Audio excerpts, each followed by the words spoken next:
There you are. How are Hello. you? Good. How are you?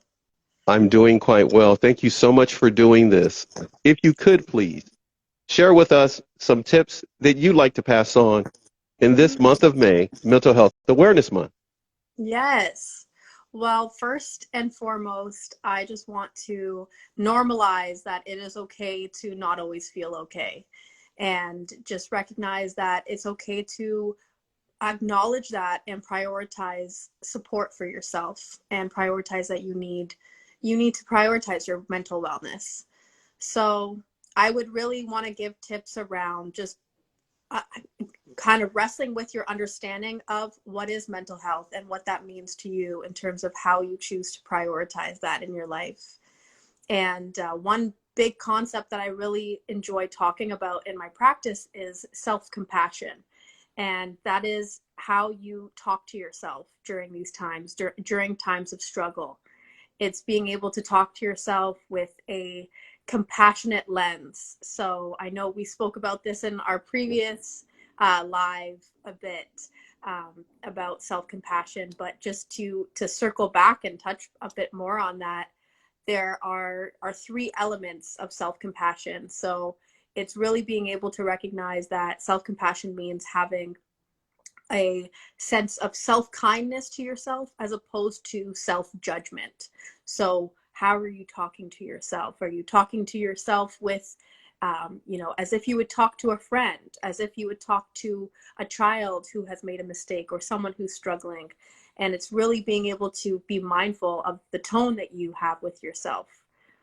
The next step would be the next element of that is called just being able to have a common sense of humanity. So recognizing that we are all in this together, we all have struggles, and that doesn't mean that there's anything inadequate about you because you struggle. Instead, it shows that we're all in this together.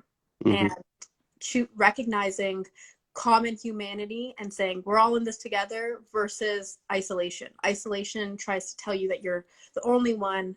So self-compassion, the second element, is really being able to tune into um, a common humanity over versus isolating ourselves.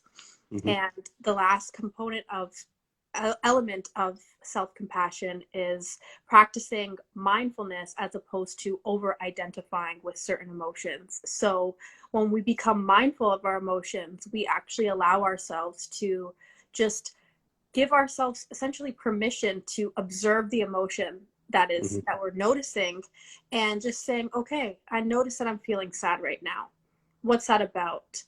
Going into more of an observation mode as opposed to over identifying with that emotion. So an example of that would be, I am so sad. This must mean that I'm a depressed person, or like completely identifying with something that kind of feels overwhelming. So just to practice mindfulness is a really great way in order to practice that self-compassion.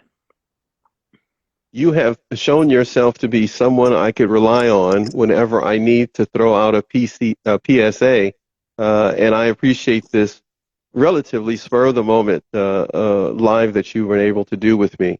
We just Thank had Alex give our first PSA here on our channel, Narc you. Abuse TV Network. You volunteered for the second one. Mm-hmm. I want you to know that these two PSAs are the beginning of many. And if you have not got a chance to watch Natasha on her three-part segment here on Narc Abuse underscore TV Network, by all means, take a look at it. Thank Mm-hmm. you so much for being here. And by all means, I say this from my heart to all of you.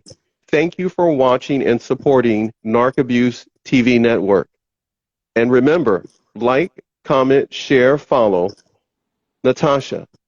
And by all means, continue to watch and listen to Narc Abuse TV Network. Thank you, Natasha. Thank you so much, Paxton.